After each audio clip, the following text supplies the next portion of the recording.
come to this meeting today. Welcome to staff, fellow elected members, councillors, community board members.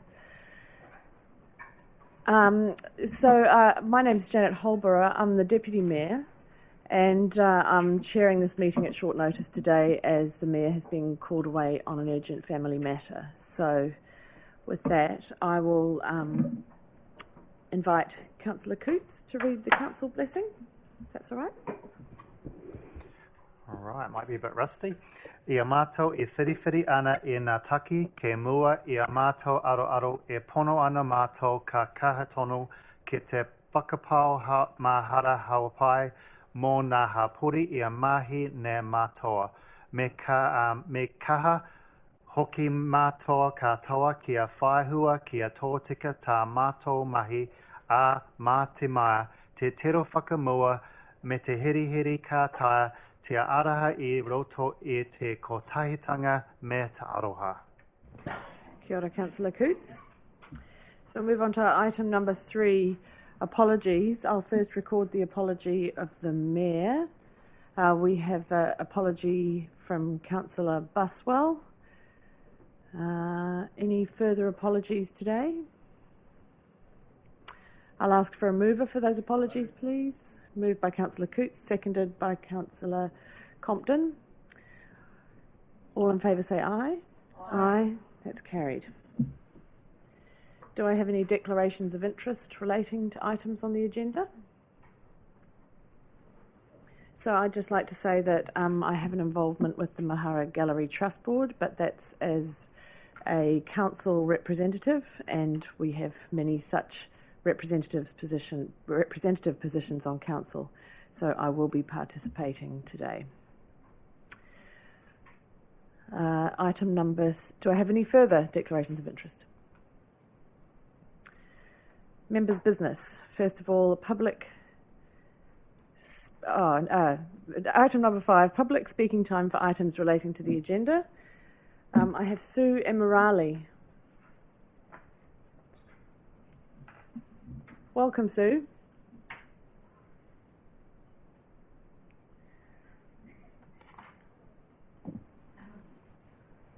Oh, does that work? Oh, right.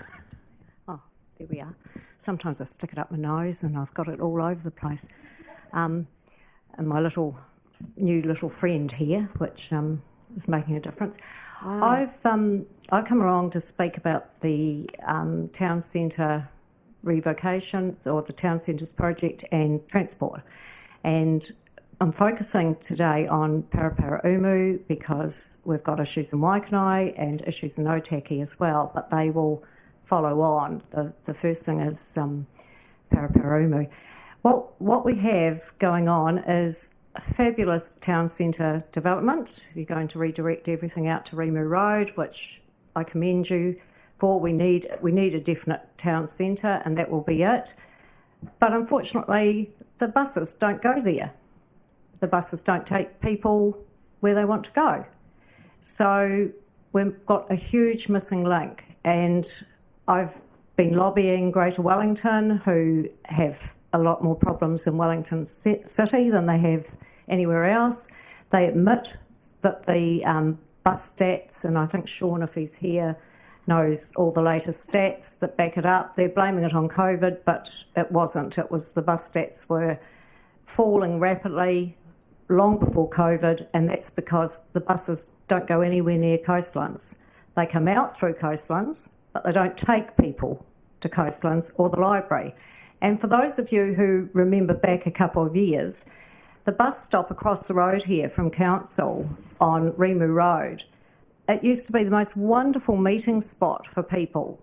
The crowds that used to pour out of the bus there, and they would come across to the library, they would go over to Coastlands, or if it was a wet day, they'd stay on the bus and get off at the Countdown bus stop, which was undercover outside Countdown.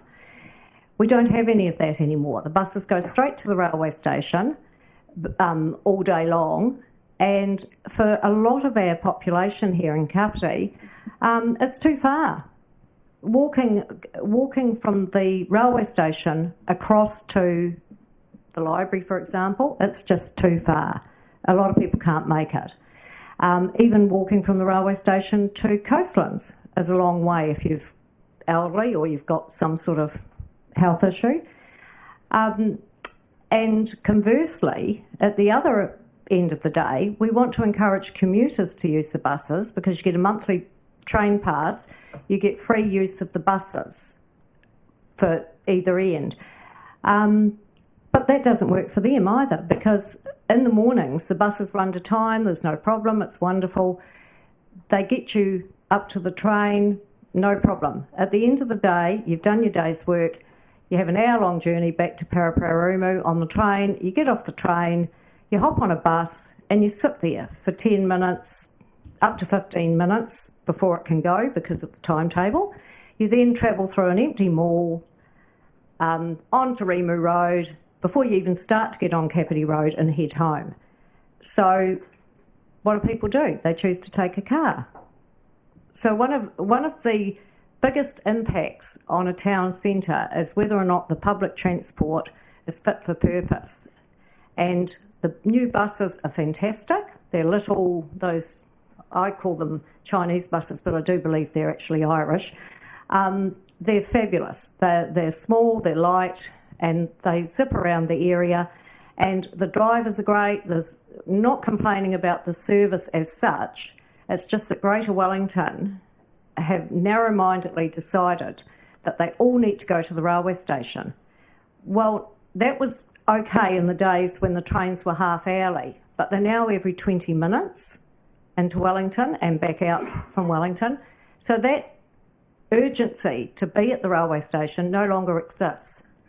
So it would be absolutely easy for them to go back through Coastlands, take people where they want to go, when they want to go, and conversely, for the commuters, do a direct route.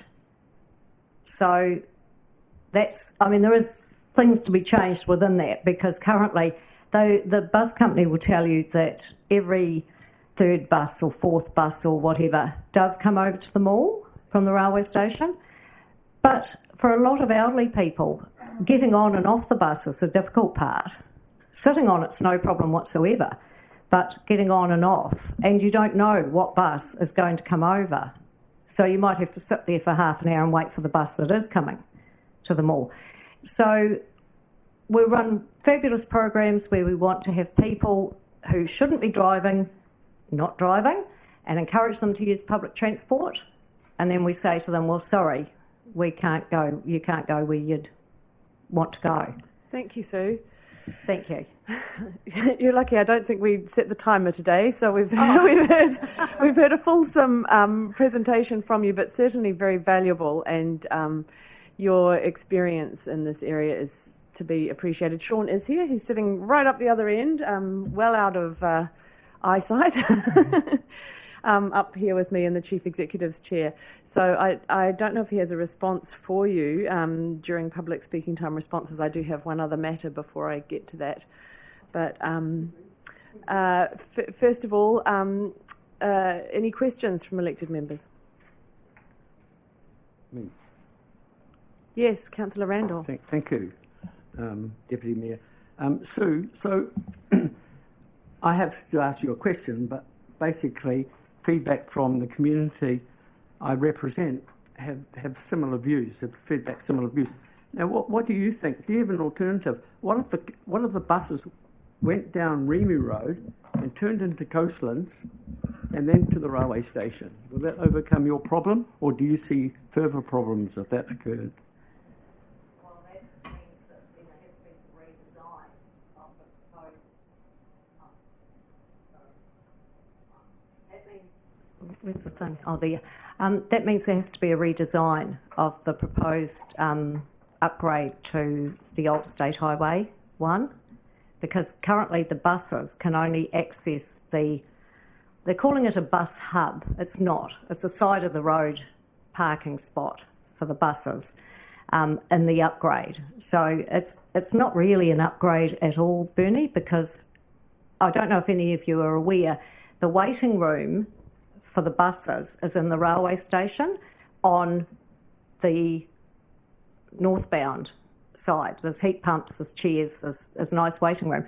Couldn't be further away from the bus stop if you'd planned it that way.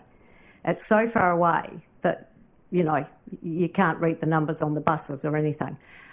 So you'd have to talk to the town planners about that.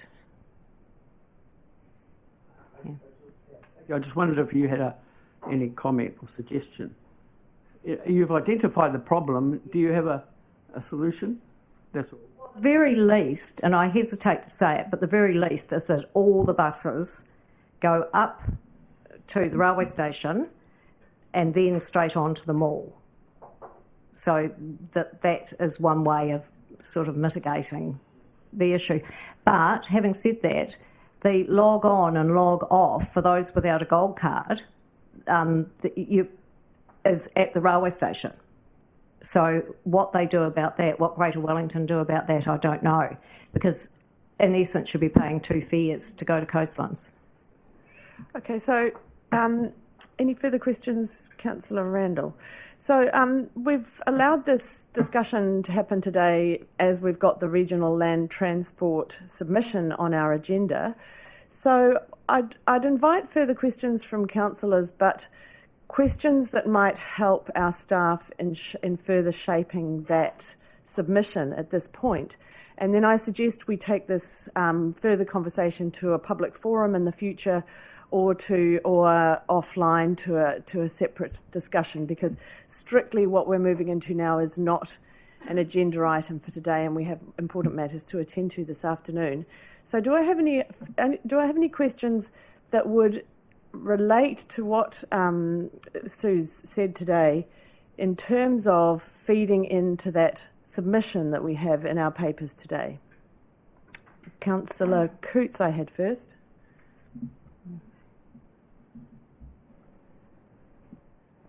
Madam Chair, I didn't have any questions. I was going to ask for leave to make a comment in terms of a solution to a previous example of that. So if you want to move the discussion on, then I'll waive that. But I don't have any questions relating to the RLTP or the RPT. Yeah, so I think I'll move on, I'll because there might be other people who have potential solutions as well, and then we'll be having a round table with solving a problem on the fly during public speaking, which is not an ideal way to deal with important issues like this. So I might just move the discussion on. Are there any questions that relate to the item before us today? I've got Jackie Elliott, then Jocelyn. Yes? Hello, Sue. It's Jocelyn Pavanov, Waikanae Ward Councillor here. Given the fact that State Highway 1 that's going to be remodelled with the revocation process, have you had conversations with the powers that be to see whether or not that is going to improve the situation, or you haven't had those conversations, or you have and they will not? So, Councillor Pavanov, is that related to the submission that we have in our Yes, papers it in front is. of us today? Okay. Sue, would you like to answer that question if you think it's relevant? Sorry. It is. Yeah, thank you for that. I've had Zoom calls. I've been on Zoom calls with the Chief Executive and General Manager of Greater Wellington, and basically what I'm here for is to encourage you all to use your political clout to get in Greater Wellington's ear, basically, because we've more or less becoming the forgotten part of their region, and we've got to. If we don't make this right, then the ratepayers eventually are going to have to make it right. Yeah. So what I'm going to do next, I know you have a question, Councillor Elliott, but what I'm going to do next is I'm going to move to Sean's response, because that might actually answer some of the questions that Sue's having to answer on the fly at the podium. So, Mr. Mallon, thank you. Thank you, Madam Chair, and thank you, Sue, for coming in. So, yes, the issue, we are aware of the issues in terms of the bus routes, and been talking to Sue for quite a while now to look to try and, I guess, facilitate some alternatives with Greater Wellington Regional Council. So the town centre plans as they stand at the moment, we are making sure that the infrastructure is actually built in a way that would accommodate those potential changes. It's more around the both a town centre public transport management plan, which is something that we're looking at the moment, but it's also a conversation with Greater Wellington Regional Council now, whether that's through the public transport plan or through a submission to their long-term plan to support the proposal to look at modifying those bus routes to better align with demand as Sue has presented, and also to make them work around the town centre proposal as it stands at the moment. And it also supports, I guess, the conversation that we have had previously about the land over there associated with the train station and how you might configure that to work better with buses. So absolutely, we're having those conversations, working with Sue. It's really how do we form something into, whether it's the submission or whether it's probably maybe more appropriate as part of the regional regional council's long-term plan submission. I don't see anybody else on my screen, so I hope you find that answer towards a solution. James, if you could take your suggestion offline and share that as well, that might be useful, if it's still useful in the light of Mr. Mullen's response. So thank you very much for your time, Sue, today, and we'll look forward to further discussions on this. Thanks for bringing it to the table today. Everyone. And welcome to your new friend. Yeah. Beautiful. Excuse me, Madam Chair. Could I just ask, with Sure. what Sean was just talking to, will he earmark that back to the council table at the appropriate time so that we can address that? That submission that's more likely going to go into that, what you propose? Absolutely. I think the certainly would need to be further conversation. I think that was key to Sue coming in today, was to look to get council support with regard to those proposed changes. So yeah, we would absolutely bring that back through the submission process, and again, it would likely be part of the conversation around the town centre detailed design I have talked about before, to help inform that discussion as well. I guess if it's the regional council's LTP, then it's similar to ours in terms of April. I guess the town centre proposals, again, that would be within the next month to 6 weeks. Michelle's. Right, so I don't have anybody else. Oh, Councillor Randall? Yeah. Following on from Councillor Halliday, from Councillor Halliday.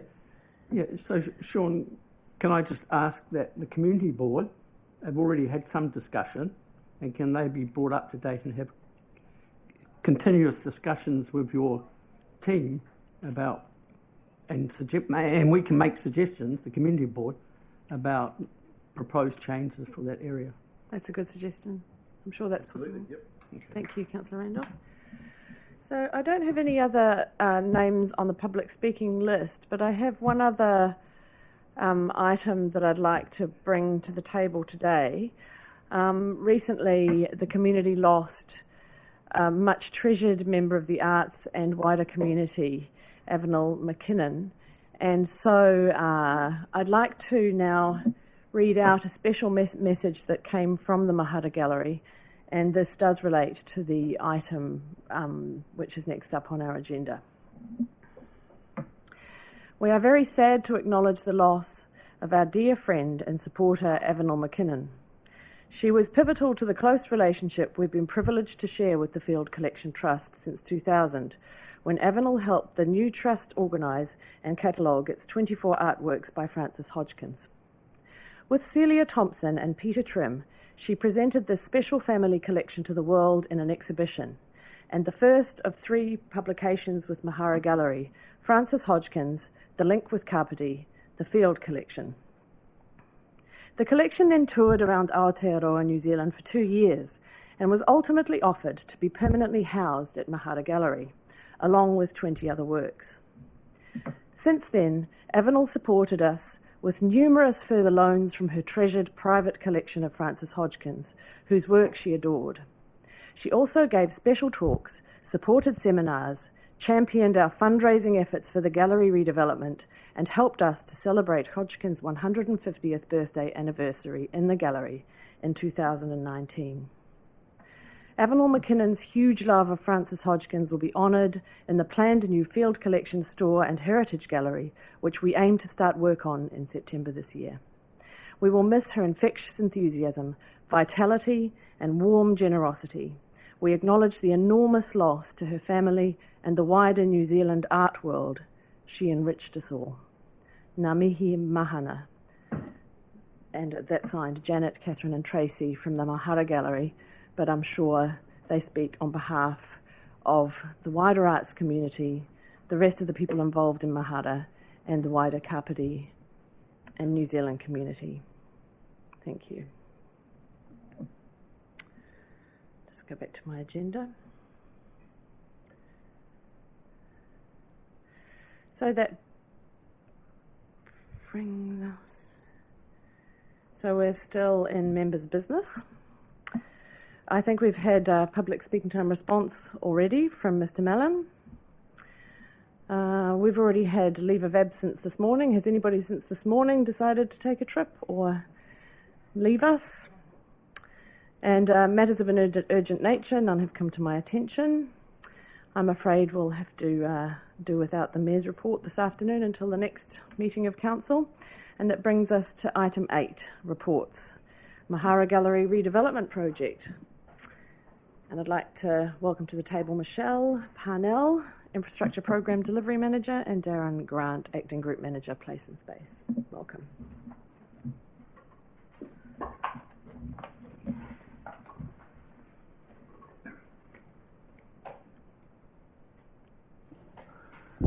Thank you, through the chair. The purpose of this paper is to discuss the funding for the Mahara Gallery Redevelopment Project. This is a project that has been in discussion or partnership with the Council and the Mahara Gallery Trust since 2009, and there's been an agreement in place in terms of shared funding, in terms of 1/3 from the Council and 2/3 to be fundraised by the Trust. The redevelopment is important in terms of the importance of the gallery to the district, but also to the retention of the field collection in the district. In terms of the paper, and I take the paper as read, there has been significant progress by the Trust in terms of securing funding. That includes funding from the Ministry of Culture and Heritage. That funding is reliant on certain decisions by the Council in terms of agreement, in terms of the Council's role and underwriting the remaining gap in the project funding. In terms of putting this paper together, the design work for the project has been well advanced and it's in a detailed design state. That has meant that we've been able to get updated costings for the project, so we have current costings. And in the project budget, there's been allowances made for increase in contingency, but also for increased cost escalation in terms of if there's any further increase in prices as well. There is a existing structure in terms of governance for the project in place already, and there's also existing consultants and project managers on board working on the project at this stage. The funding from the Ministry of Culture and Heritage is due. There's some conditions which need to be signed off by the 31st of March, and that's the reason for this paper coming to Council. Michelle, did you want to? It's all good. Thank you. Thank you, Darren. That's a very good summary. Any questions from elected members? Councillor Elliott. No. I've said Councillor. Okay, we'll go Rob McCann first. I certainly wasn't first. It's a really good paper, and I was speaking to the Deputy Mayor just before. One of the things that I know the public may want us to ask is how can we ensure and have confidence that the fact that the council is is providing the money early, how can we ensure that that fundraising continues? What mechanisms are in place? Did you want to talk to it? Okay. Oh, look, as you'll see in the paper, the Trust is already continuing to fundraise actively for the project. And I think that the ability to have confirmation that the project's proceeding will make that will help with that fundraising. There's definitely an ongoing partnership between the trust and the council, and I'm sure that will continue in terms of the agreement that says that they will continue to source funding. So I think more. Yeah, I think their commitment so far shows that they're still willing and committed to fundraising their shortfall. And at the end of the day, it's a council-owned building from what we'll end up with. But I know that they've submitted to the lotteries grants yesterday, and they have a various framework of funding that they'll be looking at between now and September. I imagine the trust is better placed to answer this question, but a lot of the time it's much easier to fundraise when there's confirmation that the project's proceeding as opposed to uncertainty about timeframes for a project. Is that satisfactory, or would you like to hear directly from the trust about that?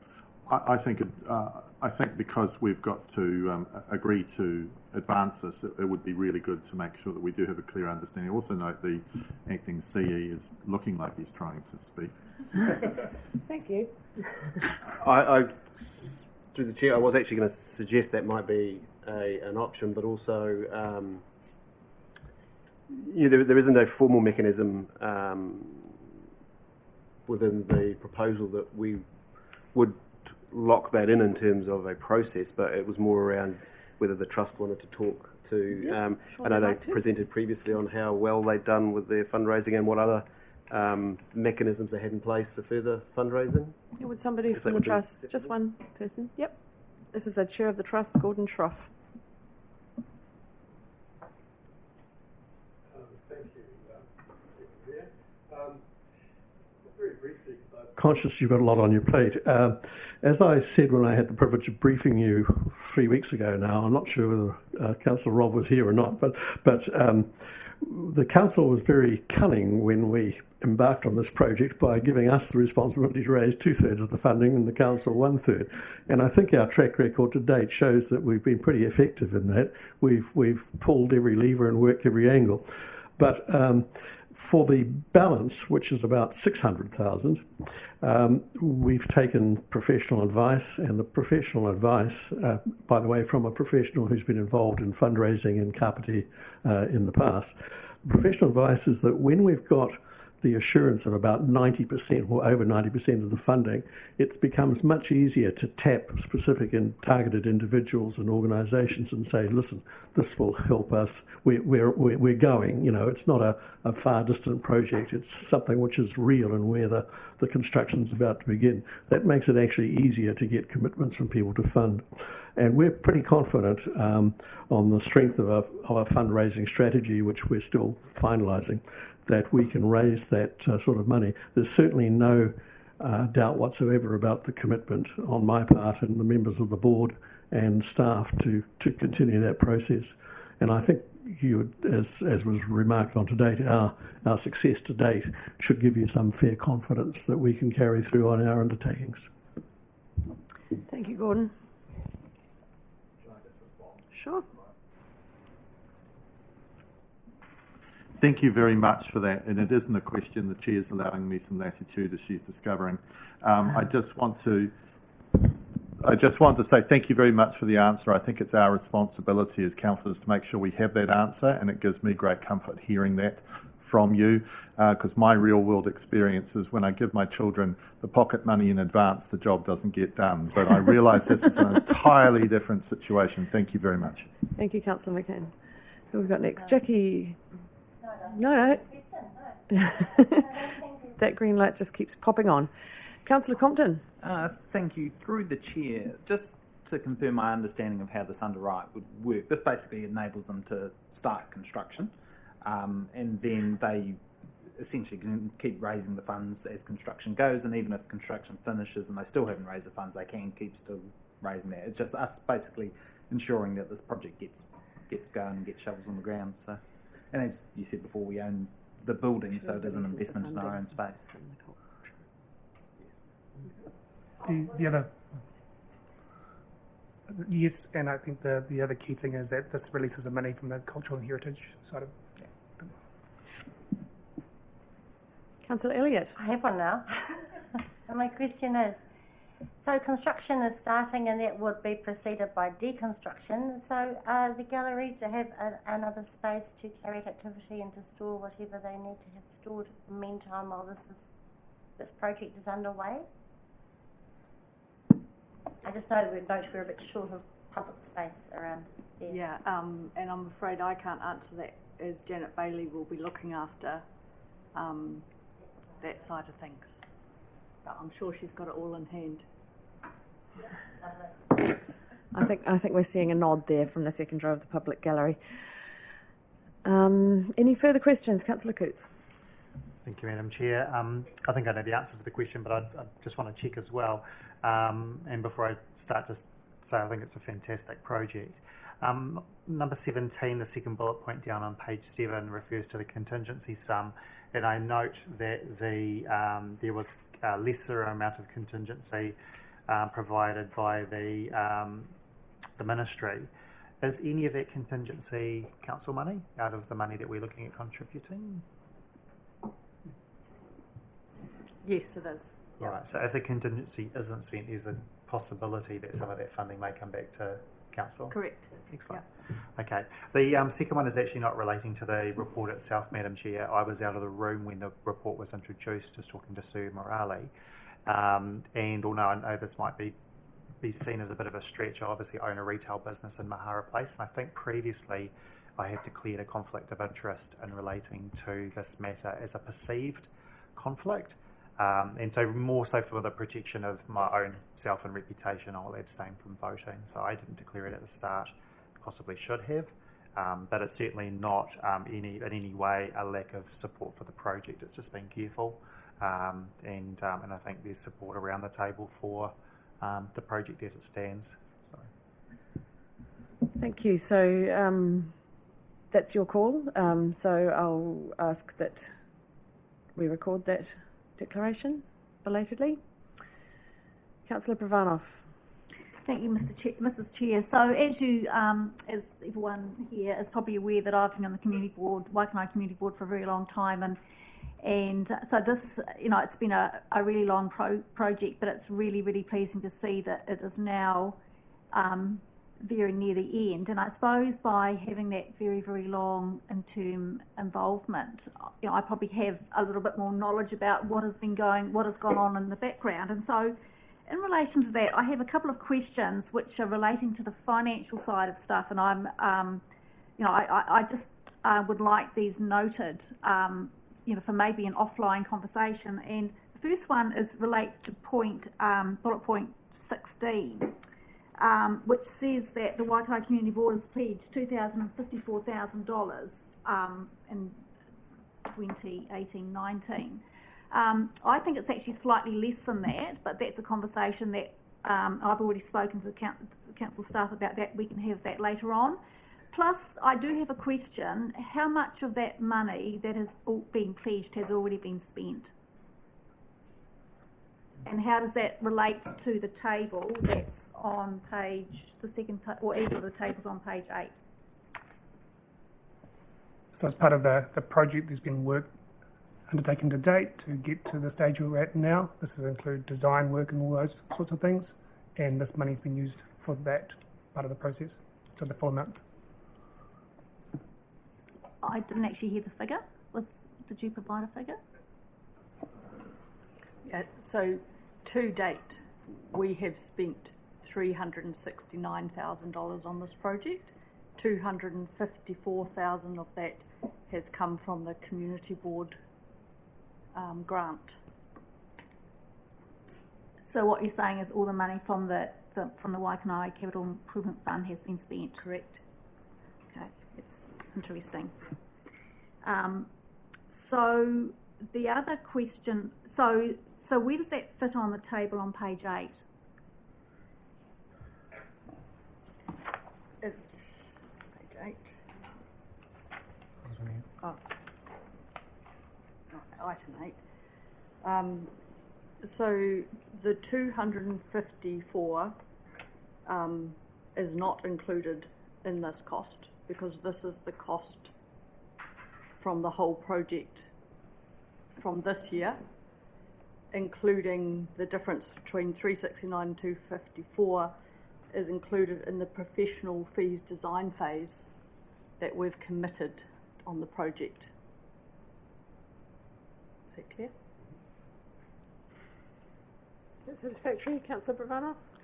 No, I haven't finished. I'm just debating what my next question's going to be. I probably shouldn't ask the question, and I won't ask the question, but I do have another question I'd like to ask. So in the Appendix 2, paragraph 7, it says the council's commitment to the project is based on the project cost of 5.2. Excuse me, Councillor Bravano, could we have a page number, please, for the benefit of other elected members? 61, sorry. Thank you.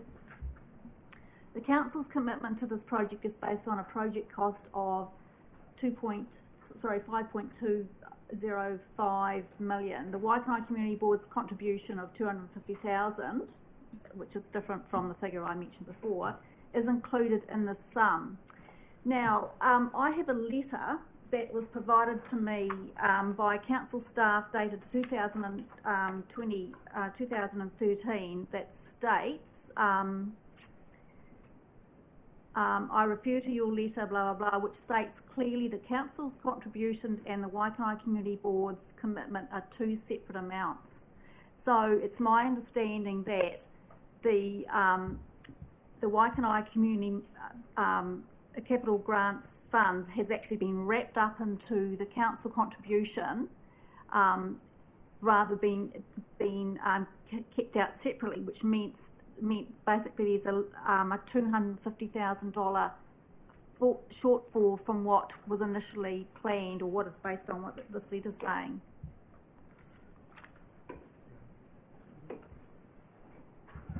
I guess I could respond to that to some extent through the chair, if that's acceptable. In terms of the date reference there, I'm sure, certainly the estimated cost and the contribution from council, that's okay,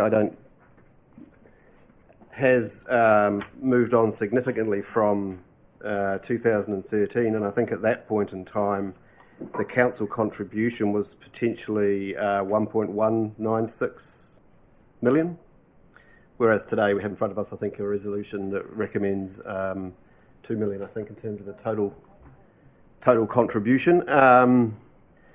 So at that point in time, yes, but I would suggest, and the Waikanae Capital Improvement Fund isn't a separate, it's still council borrowing in terms of debt and funding. It isn't a separate fund that we have sitting somewhere that's external to our overall borrowings. So based on those two pieces of information,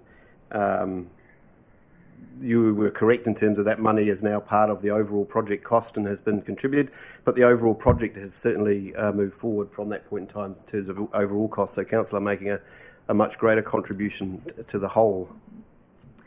So certainly I agree with that when you look at the costs that were bandied around in the very early days, that things have escalated an awful lot. But I suppose what I'm a bit confused about is the fact that the money from the Waikanae Capital Grants Fund came from the Horowhenua County Council, which was outside the coffers for KCDC. And when you look at the delegations, it's actually a specific, when you look at the delegations, it's specific to the Waikanae Community Board. We make recommendations to council. And then the other part of that too is that the split is actually on percentage, not a number value. I'm not sure if there's a question, Madam Chair. So as I said, I suppose I'm just trying to understand why. So it's a case of where. So if you look at table on page 8, and which is reflected in the first recommendation, about how much the what the council is going to underwrite. That figure might need to be varied if there's actually some issues with the with the numbers leading into this whole process. I'm sure we would confirm and check that that's absolutely correct. I don't believe that to be the case. As was mentioned, the Capital Improvement Fund, ultimately the delegation to actually allocate that funding sits with council, even though there's a recommendation from the community board. The council makes the final decision as to the expenditure there. And as I've said, I at that point in time, that was an estimated cost. We're significantly further ahead in terms of the project and have a much better understanding of cost. And the overall contribution from council, including the Waikanae Improvement Fund, is significantly more than it was in 2013. So we're certainly comfortable that we have that right in terms of the report as it stands at the moment, but happy to check that and make sure that is the case. And I don't believe that actually prohibits the resolution or the recommendation from moving forward in terms of the paper in front of you today. So thank you, Sean. I have, I think it's a project that I'm certainly going to support, but I just want to flag that, I just like double check that the figures are as they should be. Thank you. Thank you, Councillor Ivanoff. So I've got nobody on my screen, so I don't think there are any other questions. So I'll call for somebody to move recommendations 36, 37,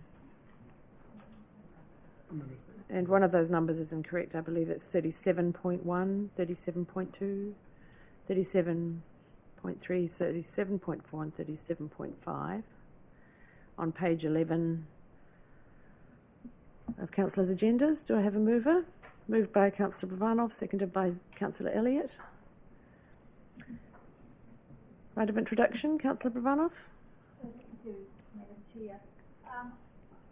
I would really like to thank all the people. Could I have a microphone for Councillor Ivanoff, please? Maybe. Thank you, Madam Chair. I'd like to really thank all those people who have been involved in this really, really long journey. So it's council staff, you've got many members of the trust board, people who are not members of the trust board anymore. It's been a really massive project. When it first all started off as a joint library Mahara gallery project, and it was split out, and so it's been through a number of quite major iterations, and I'm really, really pleased to see that it has got to this point, and I wish the project all the best in terms of actually getting it open. Thank you. Just ask you reaching for your button, Councillor. Did you have anything you wanted to add? Yes, I would do. This is a rare project that's actually been around this place longer than I have.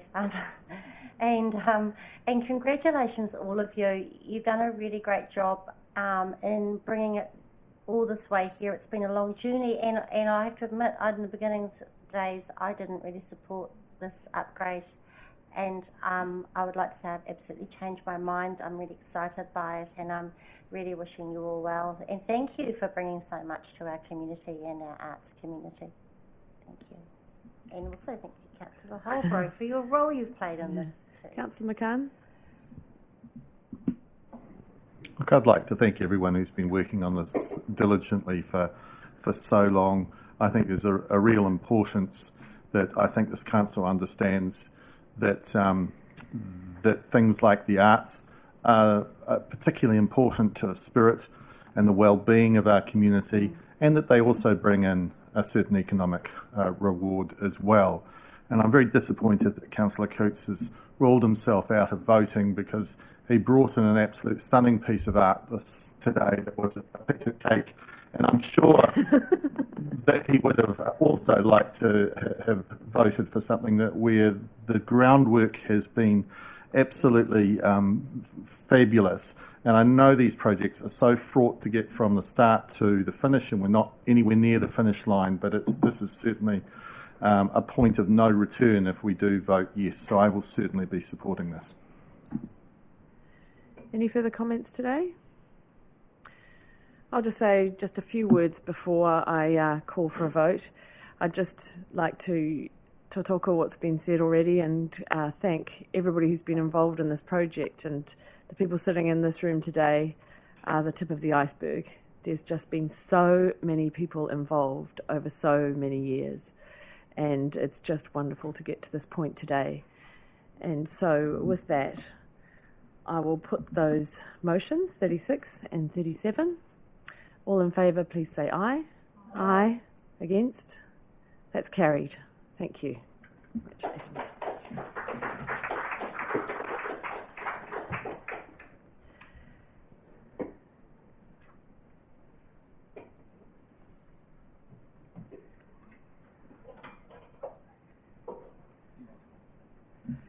Sorry, note Councillor Coote's abstention on that for the record. So we move to item 8.2. Thank you for your attendance today. Submissions on the Regional Land Transport Plan and Regional Public Transport Plan.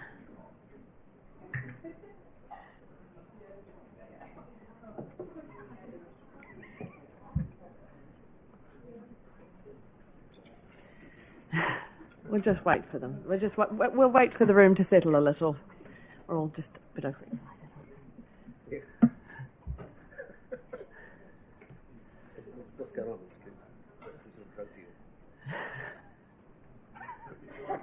Just James needs help pushing his chair back into the table. That's all.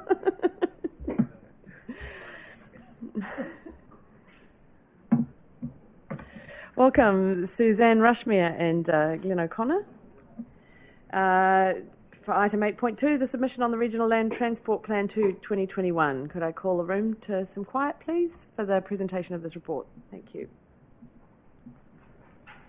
Kia ora, everyone. So the report covers two submissions, one being on the Regional Land Transport Plan and one being on the Regional Public Transport Plan 2021. If everyone's happy, I'd like to take the report as largely read, but there's just a couple of things that I wanted to sort of bring to people's attention. So the both submissions are obviously generally supportive of the proposals in the both plans, but unsurprisingly, there's areas of concern for Kapiti that we would like to see addressed. And so deliberately, both submissions have got very similar issues and areas of concern that are identified for Kapiti in them. And they relate to obviously the need to improve public transport, particularly to the north of our district, and all the things that we've been advocating for previously. So, improve rail services, electrification, dual tracking, etc. In terms of the Regional Land Transport Plan, Kapiti Coast District Council's got one significant project, which is the east-west connectors, so the connection between Hartcross Street and Arafata Road, and that's because that's the only scheme that fitted in with the significant scheme financial numbers, so anything over 2 million went into the Regional Land Transport Plan. And so there was a prioritisation process that was gone through, which identified, where your scheme sat in the list of schemes in terms of priority. But I think it's important to note that the priority in the Regional Land Transport Plan doesn't necessarily have a bearing on the ability for us to attract funding through the National Land Transport Plan from New Zealand Transport Agency, which is where we get 51%, I think, of our funding. For this proposal, all it kind of does is, if there's through the National Land Transport Programme, if there's two schemes that are very similar that score identically, the Regional Transport Plan may carry some weight. So there's our positioning in the table in the Regional Land Transport Plan is there's a little relationship to whether or not we might attract funding and what might look like on a national stage. So that's me. Both submissions are due for, we'll have a deadline of tomorrow. So if I'm going to have some fun tonight. If anyone's got any updates they'd wish me to make. And I went through the submission on the regional public transport plan earlier, looking at some of the things that Sue Umbrelli was saying and what hooks we had in there, and I think we've got quite a few. So some of them relate to development of station access plans, which obviously link in with the work that has been done in the town centres. We've identified that accessibility and accessible transport is an area of focus for us, and we're kind of seeking some or advocating for sort of maintenance and improvements of services that support the ability for mobility impaired to have a better transport experience. Thank you, Suzanne. So I'll call for questions, but please nothing that's going to lead to any wholesale changes, because we want Ms. Rushmere to be able to sleep this evening. Councillor Coots. Thank you, Madam Chair. And just noting as portfolio holder, given the pressure under staff to turn this around within the submission time, I haven't had input into the submission, so I've got a couple of comments to make today. Susan, I'm happy to flip you my annotated version if you want to kind of cut and paste, if that works. But I guess in the interest of transparency around what I wanted to raise, let's do that now. So, and can I just clarify in terms of the process of the meeting, we're working on one submission first, which will be the RLTP, take questions for that, and then we're going to work on the other so that we don't get muddled between the two? Yeah, that's a good suggestion. So I'll take questions first on the draft regional lands transport plan. All right, so the first submission in the paper, item number 7, and it refers to many of our residents look north for services including healthcare, education and economic opportunities. I just wondered if we could add employment in there. I appreciate that might come under economic opportunities, but I think that make this point around employment is important. The next one is item number 10 on the same page. And I wondered, I was trying to think where it would fit, but I wondered whether there or somewhere we can put more emphasis or support around the Western Link Road. And like from my perspective as a elected member at the Regional Transport Committee, lobbying for this to be able to be put forward, the more reference there is in our submissions to that, and the mode shift, the public transport options, the walking, cycling that will be available on that Western Link Road will make that argument easier. So I think we need to try and weave that in as many opportunities as we can in the submission. Number 15, just checking here, because I think you have covered it off, but just for the sake of asking, it's around the National Policy Statement on Urban Development and Intensification. I think at 22 to 30 you covered that off, but I wondered in terms of strengthening the importance of that, you reference it in 15 and then refer to also noted in 22 to 30, because I think 15 kind of touches on it too in terms of the, yeah, I'm not too sure, and if you disagree then obviously respectfully I don't mind if that's not included there. And then lastly, in terms of the whole submission, is there an opportunity to speak to the submission? I believe so. So I think the process from here on in is that the Greater Western Regional Council will look at the submissions. Then there will be an opposite response to submissions which will go to the Hearings Committee, which I believe doesn't include Property Coast District Council. I'm presuming that there's an opportunity through that process for our submission to be heard, but I can certainly clarify and come back to you. Thank you. So based on it, I wondered if there was an opportunity for either one or both of our submissions to be spoken to, whether myself as a portfolio holder, assisted by staff, could potentially look at that if time allows. And if Councillor Hanford wanted to join to provide that climate voice in terms of emissions and emission reductions and so forth, then potentially she could tag along as well. So it's just a suggestion. That's all I've got for that particular. Just carry on with the other submission while you're on a roll. All right. So the next one around the RPTP is. So under number 19, number 19 on page 87 of the TP. So number 19 there is around the MPS on urban development, and I'm just not too sure. I was trying to think of how to word it, but obviously this is just like out loud thinking around struggle to encourage development if those transport links don't occur or aren't planned anytime soon around the urban areas identified in the RGF. And then just referring to point 22, which at point 22 you kind of touch on that as well. I think we need to strengthen that. We're going to struggle to see development around those areas if there's not public transport links or routes indicated in either short or medium term plans. We're not going to get developers developing there. And from there, number 25, I wonder whether we could strengthen the wording around the cross-boundary and cross-agency approach and the importance of working together.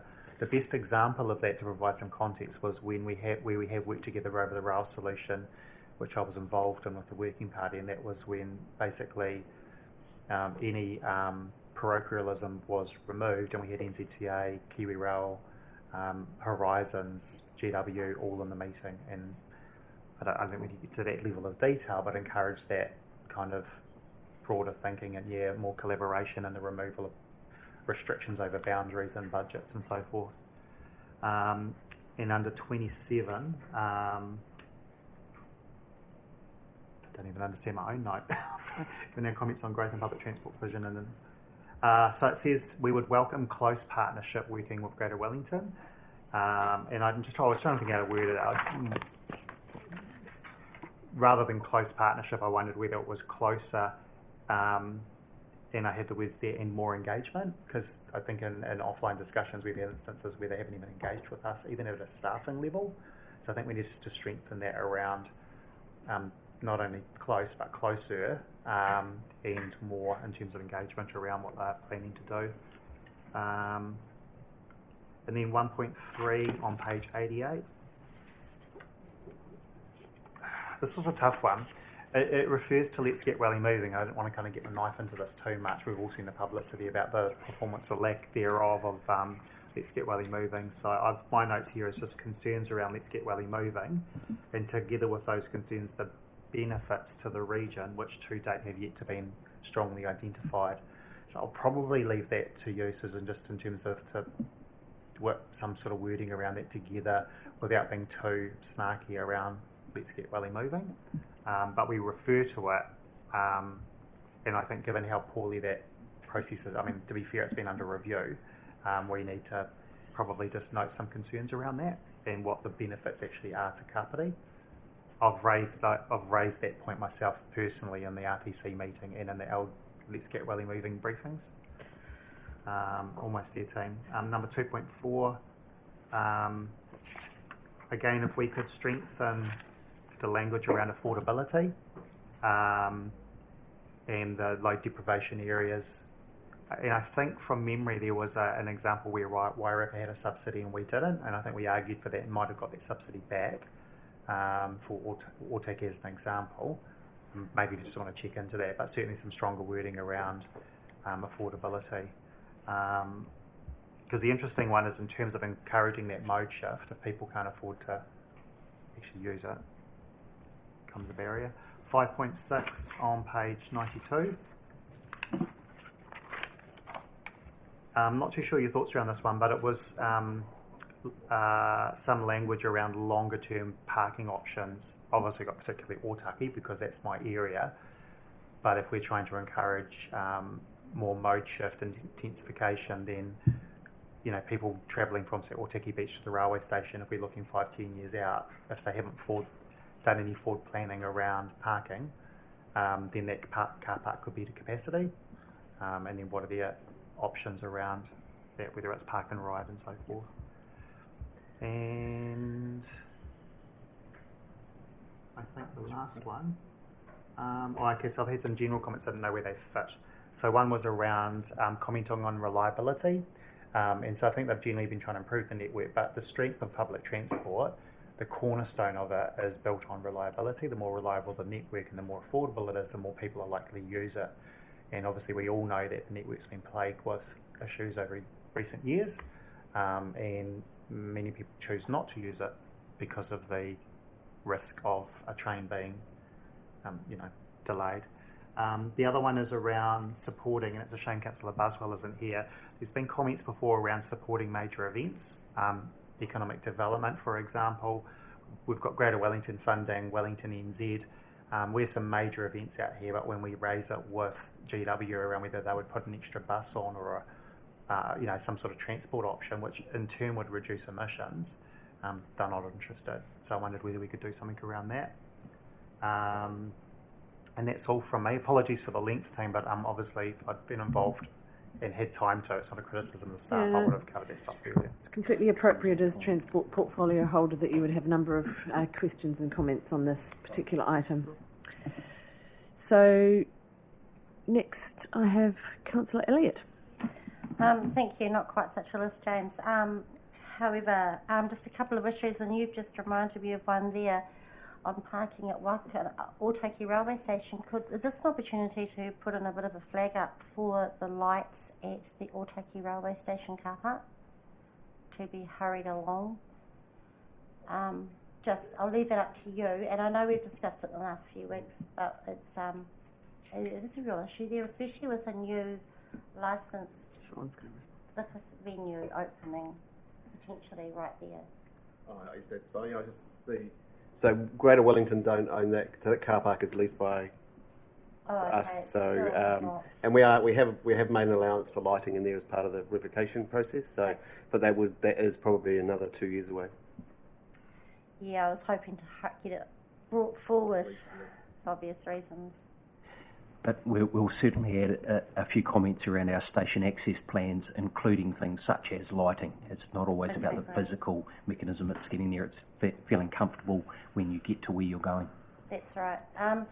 And I'm not sure what page I'm on, but the second submission there, section 5.16, page 93, is ticketing and integrated ticketing. And I wondered if it's not mentioned in anywhere else in the submissions. I still have major concerns about an issue I brought up with Darren Ponta last time he was here, and that is the availability of outlets for our college children to recharge their snapper cards. A child who's already at college at Kapiti College can't leave the college and go down to the local dairy even and recharge their snapper to get home. They've actually got to go to Coastlands, and 9 times out of 10 is the kids would say that machine at Coastlands is not even working. It's a college that's really unique here in Kapiti now that the students are coming from Plimmerton to Otaki, so from right across the whole district. Patronage from Otaki students has gone up from 3 students daily 2 years ago to a near full bus daily now, as well as two buses from Waikanai. We only have one shop in Waikanai where we can recharge a snapper card, and one shop in Otaki Beach. So some of us are going to drive all the way to the beach to do it.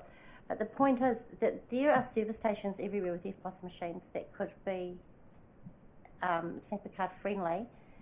And when asked, Darren Pointer said that Greater Wellington are going to make no more efforts to invest in snapper card infrastructure because they're phasing the system out. Big problem for all of us college students who rely on those cards for their safety. And also we can't integrate them with the buses. They have to carry a separate change for their buses, for their train fares, sorry. So I just think that's really well worth taking this opportunity to mention. Thank you, Councillor Elliott. And I guess just the third thing quickly, as we saw in our first story on our news and our emails today, electric vehicle charge provision, the use has tripled in Wellington since over this year. So the need for more EV chargers would be something I'd like to have mentioned. Thank you. Thank you, Councillor Elliott. Councillor Compton.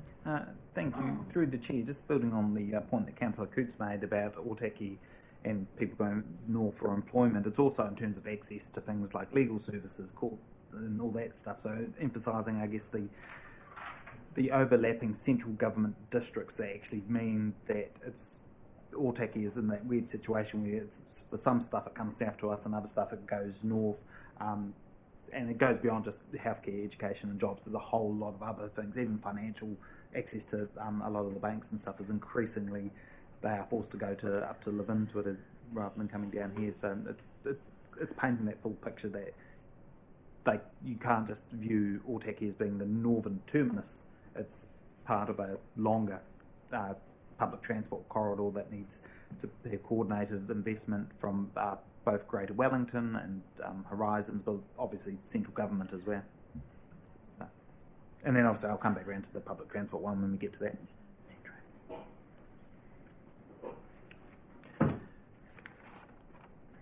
Councillor Halliday.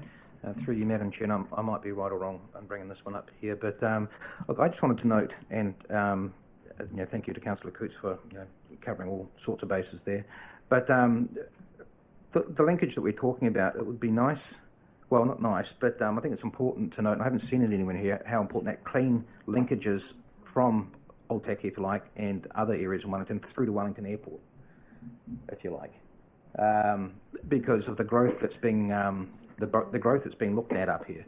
We're going to want, if you like, people to have the ability to get into Wellington quite easily in regards to wanting to catch an aeroplane, if you like, rather than take their cars in that sort of scenario. Yeah, in hospital, yeah. The ability to be able to hop on a train and a bus service in regards to that, I think, as a connector, and how clean and how easy that is, but also part of that process is a mindset change as well, which comes down to reliability and cost. But the trade-off's not necessarily a financial cost. It's more, it can be a cost off from a carbon perspective, or just transport off the road, so to speak. So just a lot of conversation goes as far as Wellington, but I think it's quite important for that get Wellington moving. Perhaps the conversation goes right through to the airport as such.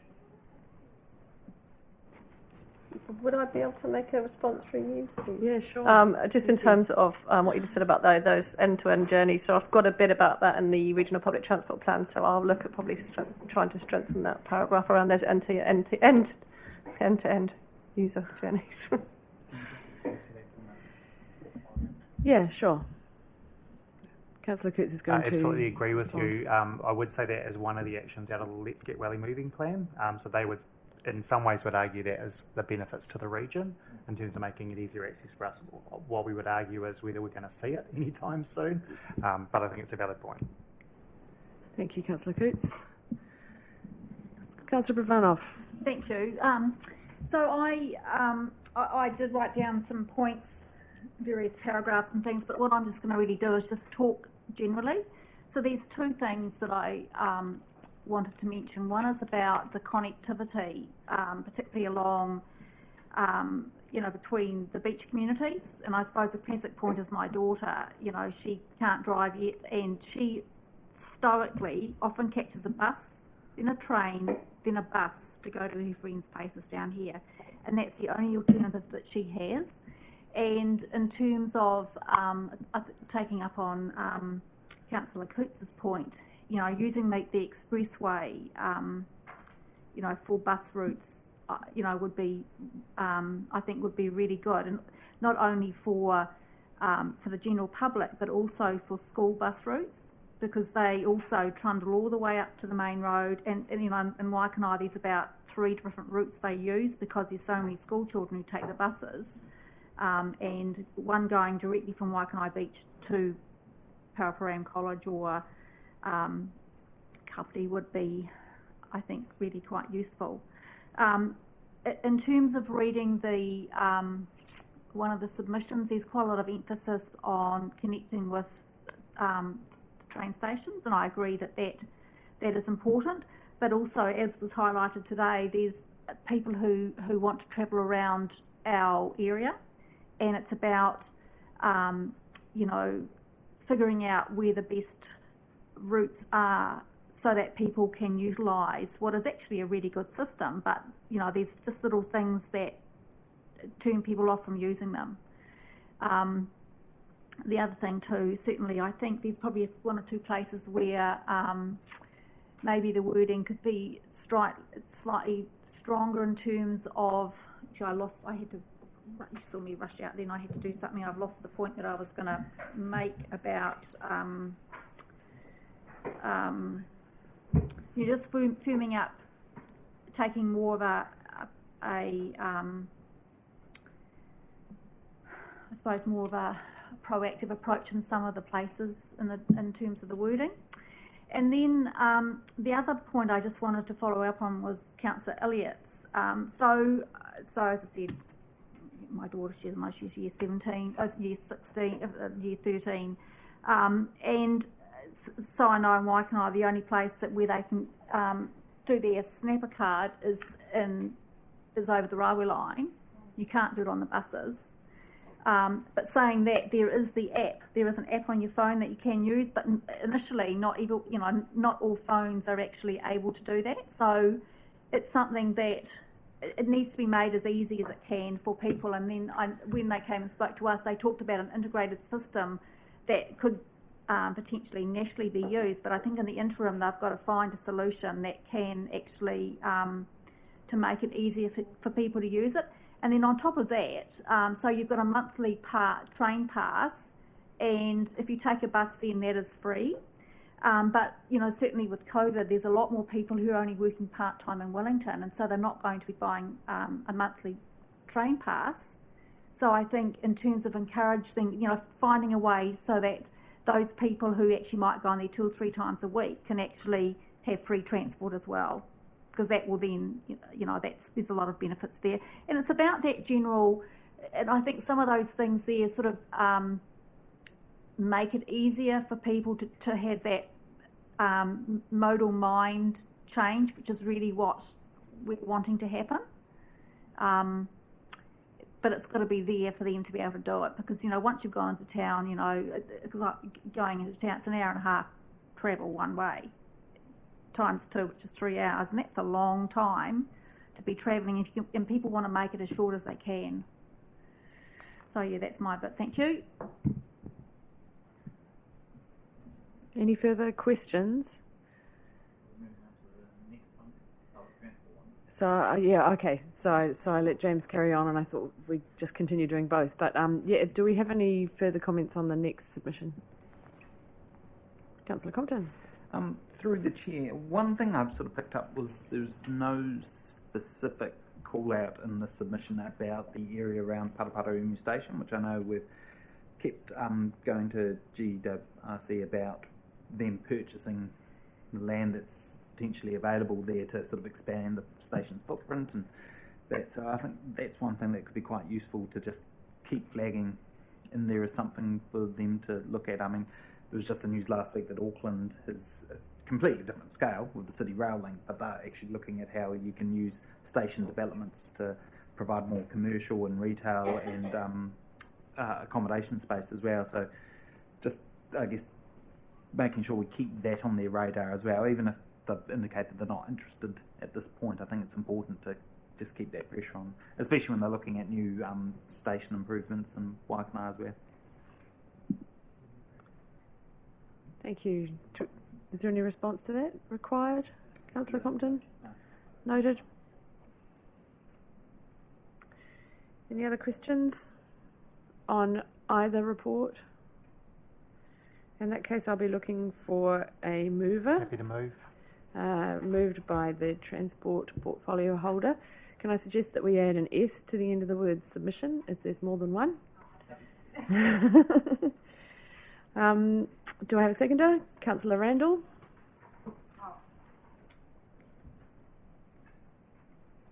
Do we usually identify what the submissions are about in the recommendations, or is this the usual way we put it? I was just trying to think.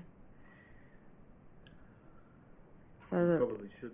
Yeah, so I was going to suggest, with the leave of the mover, that we say that the submissions on the draft regional land transport plan and the draft regional public transport plan be approved by council. That's fine by me. Is that acceptable to the mover and the seconder? Councillor Randall, thank you. So I'll open that for debate. Right of introduction, Councillor Coots. No, look, just passing on our thanks to the staff, to Susan, probably, or maybe the team as well. I'm not too sure if it's on your own. Yeah, and given the quick turnaround and obviously the other LTP stuff that everyone's buried under trying to get through this, so great work. I had a few things to add there, but they were reasonably minor. The submission would have been suitably adequate just as it was if I hadn't been able to make that. So yeah, great job. Councillor Compton. Yeah, I just want to join Councillor Coots in acknowledging the work of the staff on this, and I obviously appreciate the emphasis you've placed around really going for gold on the rail transport side of things. But I think what's really good in the submissions here is how you link it back to the growing urgency around the climate crisis and things like that, and making sure that the regional councils, their actions and their investments in the space actually back up what their rhetoric has been. So I think that's been really well done. You talk about how quickly public transport has been bouncing back post-COVID, and that the current investment timeline is so far away that actually we'll be back to being sardines again, and we don't want the Mayor to have to be sending more cans of sardines into the regional council. So I think they're really good submissions. We can just really hope that the regional council backs up their rhetoric with some pretty bold actions in this space. Councillor Hanford. I'd just like to very much agree with Councillor Compton, and yeah, thank you so much for the integration of sustainable transport and low emissions transport and the focus on addressing the climate crisis and mitigating that. So yeah, thank you so much for making sure that was really strong in the submission. So I've got nobody else coming up on my screen. Right of reply, Councillor Coots? And that's fine, thank you. So I'll put that to the vote. All in favour? Oh, and Councillor Randall, who seconded? Yep. So Councillor Randall is concurring with Councillor Coots. The remarks by Councillor Compton, yeah. And Compton. Councillor Compton. He's concurring with Compton, not Coots.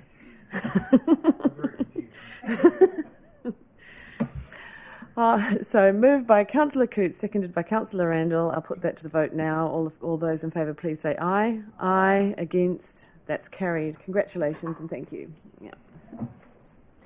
So we move on to the next item, which is reports and recommendations from community boards and standing committees and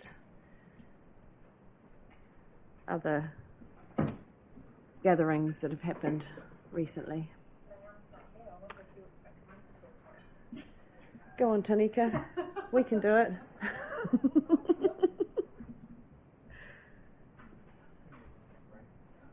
There was only one recommendation for noting. So I think we're all right boxing on through this report, unless Leanne wants to come and sit here for 30 seconds. So we'll take this report as read. And we have two recommendations. The first is that Council notes the following recommendation. It's up on your screen there. And then 18, that the Council receives the report. I just had a question. I just wasn't going to ask it because Sean wasn't available. Is that all right? We just take a question? Sean, I know you've only just walked back in the room, so I'll read it out to make it easy for you. On page 99, there. The battery either. Yeah, I'm going to read it out. It's pretty simple. On page 99, under point number 14, there is that the CWB support for equestrian access from the south bank of the Otaki River to the end of the PP2O shared track at Taylor's Road. Now, that is just reporting back on the discussions, but my understanding is that that request has been put and that the answer was that it wasn't possible due to, so there's access through many areas of our community. Do you know whether that's referring to across the river as well? Because again, the request was for another access point. So I'm just trying to get my head around whether that's a repeat request for that same. Sorry, so this is whether there's any relevance, whether we just take it offline and move on. I mean, it is only to note, isn't it? It isn't even. It's not even a resolution or a recommendation. No, it's it's not. The body of the report. So I'm partly trying to get my head around too because I'm not at the CWB meeting. Yeah, and I haven't been either, but I do know there is no equestrian access further north from the current bridge unless you're going through the proposed path and up Rahui, and then even then I don't think you can get to the Waitahu Bridge as a clip-on. Again, I don't believe that would be suitable for equestrian use. That's partly what raised my concerns. And I don't think the wording is, because this is obviously not our wording, it's the wording from the CWB committee, but that just raised a bit of a flag for me, that's all.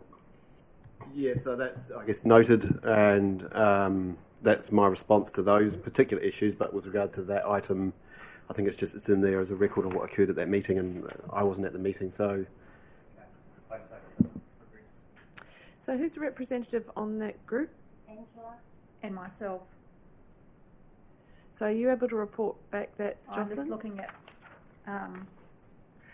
Can I make a suggestion that we have an email clarifying that to be sent to the council representative so that she can pass that on to the group? Is that okay? So I will add that there was also a meeting in February, so that may well have been progressed or held. I can't remember the detail. So as the representative on that group, are you happy to follow that up, Councillor Brovanov? Thank you. So, do I have any other questions on the report? Okay, so we'll move to the recommendations on page 101, 17 and 18. Do I have somebody to move those recommendations, please? Councillor Elliott, seconded. Councillor Compton. Right of introduction, Councillor Elliott. Any debate? Right of reply, waived. I'll put that motion. Moved by Councillor Elliott, seconded by Councillor Compton. All in favour, please say aye. Aye. Against? That's carried. So now we move on to item 9, confirmation of minutes. The minutes of the council meeting of 25th February. Does anybody want to move that this is a true and accurate record of that meeting? It's hard. It was a bit hard to tell what was going on at that meeting from the table from time to time. So, no, seriously. So we're on page 102. Recommendation 1. Is somebody happy to move that recommendation? Moved by Councillor McCann, seconded by Councillor Handford. All in favour, please say aye. Aye. Against? That's carried. Question around that. We have... Sorry, Madam Chair. I just had a question I wanted to bring up around that. Sorry, I didn't ask for questions. But we can maybe quickly discuss it. Just the two comments that Councillor Coots made at 8.1, requested the following to be considered at a later date. I was just curious to know whether we need to put a time frame around that, or what that later date might be that they've been considered. On page 106.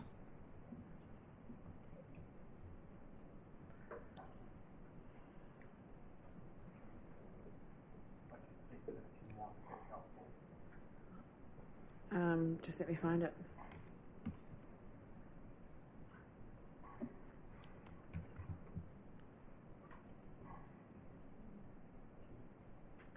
Yes, I believe that is being followed up by council staff and will be brought back at a later date. Yes.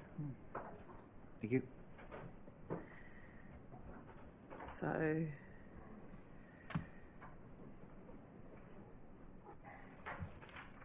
So do we have the 28th of January as well? Also item 9. That's a bit confusing. No, that's just previous. So we don't have any confirmation. We don't have any further public speakers. Our guests don't want to say anything else before we finish today. You can if you like, yes. This is public speaking time. I'm sure all the councillors will appreciate if you keep it reasonably brief at this stage of the day. It's the button. Okay. So Sophie and me talked about this slightly, like for 10 seconds. Could you guys please work on... so am I allowed to give feedback? Yeah. Okay. Could you please work on saying like Kapiti, correct? Because you're not Kapiti Coast District Council. You're Kapiti Coast District Council. Sorry, I just thought I would say that. Thank you. And I think there were comments about various other place names. Maybe we need a little bit of guidance and to be a bit vigilant about that as elected members, and potentially staff might want to take that comment on board too, though that is not my call. So, Madam Chair, can I think that brings us to the end of our something meeting. small up that's got nothing to do with anything we've talked about so far? Well, can we close the meeting first Sure and can. then Yep, talk that's about that? absolutely So, 10. I think I've provided a response to that. 11, 0, 12, 0. That brings us to the end of our meetings for today. Thank you for your attendance, and thank you to our guests from Kapiti College. Your attendance has been appreciated today, and I hope you've learnt a little bit about what it's like to sit still for 8 hours and go over the business of council. Thank you very much to staff. Thanks, everybody. Janet? Anything else?